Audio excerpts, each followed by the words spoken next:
Assalamualaikum dan selamat pagi semua. Okey, pada hari ini kita akan membincangkan sedikit topik berkaitan pusat didikan awal kanak-kanak.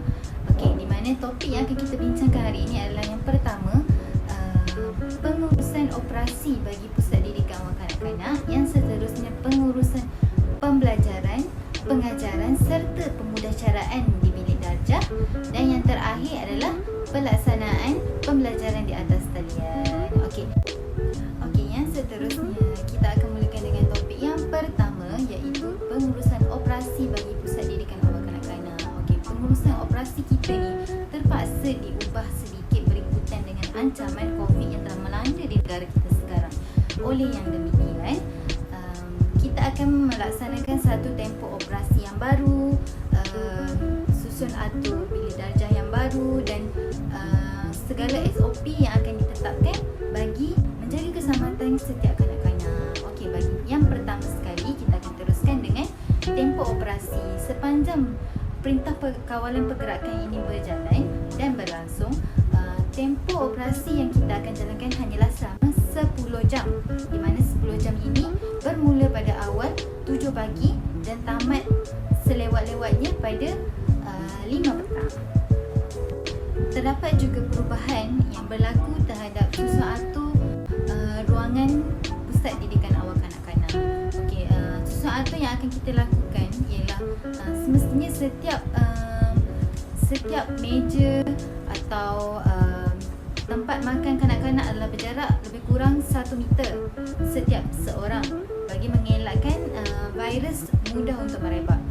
Dan yang seterusnya adalah peranan pendidik dan pengasuh, di mana pendidik haruslah menjaga SOP kanak-kanak, seperti apabila kanak-kanak sampai ke tadika, pendidik haruslah mengambil suhu dan menggalakkan diorang membersihkan tangan terlebih dahulu sebelum masuk ke tadika. Begitu juga dengan orang luar yang akan keluar masuk taska, mereka haruslah mengambil suhu dan membasuh tangan terlebih dahulu. Selain daripada memastikan kanak-kanak mengikut SOP yang ditetapkan oleh pusat didikan awal kanak-kanak, guru dan pengasuh juga haruslah menjalankan tanggungjawab mereka dalam membersih dan menjaga keselamatan kanak-kanak, di mana apabila pusat operasi sedang berjalan, mereka harus memastikan diorang mengikut SOP yang ditetapkan, dan diorang haruslah menjaga kebersihan setiap barang-barang yang akan kanak-kanak gunakan, di mana apabila tamat je operasi pusat didikan pada hari tersebut, mereka haruslah melakukan disinfeksi bagi mengelakkan kejadian yang tidak diingini. Contohnya, meja dan pinggan kanak-kanak haruslah dibasuh dengan bersih dan tidak membenarkan kanak-kanak untuk berkongsi bekas makanan mereka. Bagi alat peralatan yang kanak-kanak gunakan, pendidik atau pengasuh boleh menggunakan cahaya kuman bagi mengelakkan kejadian yang tidak diingini berlaku dan mengurangkan risiko wabak itu mengular. Okey, kita teruskan dengan topik yang kedua, iaitu pengurusan pengajaran dan pembelajaran serta pemudahcaraan di dalam bilik darjah. Okey, bagi aktiviti perbualan pagi, kita start dengan aktiviti pembualan pagi ya.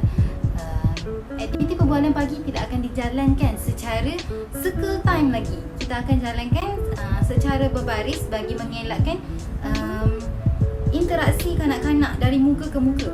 Jadi kita akan pastikan diorang beratur sama ada secara memanjang atau beratur berlapis-lapis. Okey.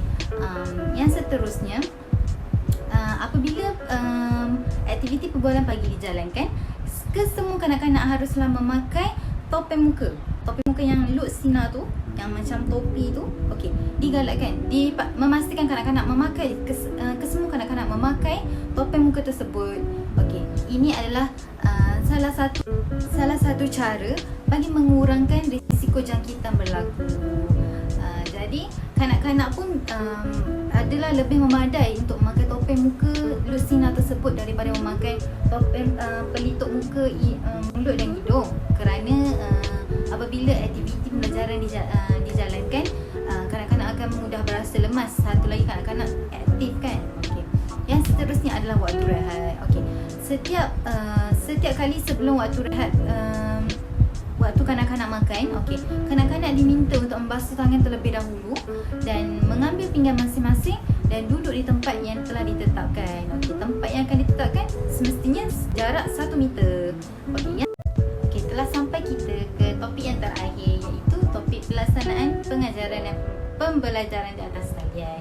Okey, bagi memahami setiap situasi kanak-kanak, aktiviti yang pembelajaran yang akan kami jalankan adalah secara atas talian, iaitu menggunakan Google Meet, aplikasi Google Meet. Okey, di mana kanak-kanak akan masuk Google Meet tu dan belajar secara atas talian, bersemuka di atas talian bersama pendidik. Okey, kanak-kanak, tak semua kanak-kanak boleh mempunyai masa dan ruang untuk memasuki Google Meet.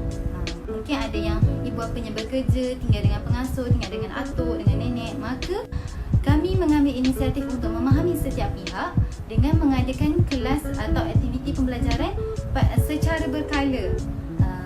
Contohnya, pada hari Isnin kami akan menjalankan aktiviti pembelajaran melalui Google Meet, dan pada hari Selasa kita akan menjalankan aktiviti latihan seperti kreativiti ke, membuat latihan matematik ke. Latihan akan diberikan secara berperingkatlah kepada ibu bapa, dan kita teruskan dengan hari Rabu ada kelas semula, dan hari Khamis latihan, dan hari Jumaat kelas, masih lagi kelas. Okey, kita juga boleh menjalankan aktiviti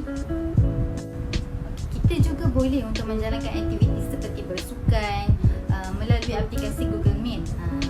Oleh itu, pada hari Jumaat kita akan menjalankan aktiviti bersenaman pagi melalui Google Meet. Okey, bagi kanak-kanak yang terlepas atau tidak dapat untuk bersama dalam pembelajaran di Google Meet, kita akan menjadikan Google Meet itu sebagai video untuk kanak-kanak atau ibu bapa melihat semula aktiviti pembelajaran dan pengajaran pada hari tersebut.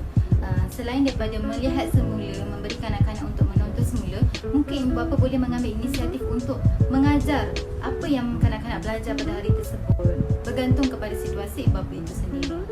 Okey, dalam meningkatkan lagi proses pembelajaran kanak-kanak ini menjadi lebih berkualiti, pendidik akan sentiasa menyediakan latihan tambahan bagi kanak-kanak jika mereka ingin menambah lagi pengetahuan mereka. Juga jika ibu bapa mempunyai masa terluang atau waktu-waktu senggang, ibu bapa juga boleh meminta latihan tambahan daripada pendidik. Okey, setakat ini sahajalah perbincangan topik kita pada hari ini, di mana 3 topik utama yang saya bentangkan tadi di pusat didikan kanak-kanak berikutan daripada ancaman COVID yang sedang melanda negara kita. Okey, yang pertama ialah pengurusan operasi bagi pusat didikan, dan yang seterusnya pengurusan pembelajaran dan pengajaran di ruang bilik darjah dan pelaksanaan pengajaran di atas talian.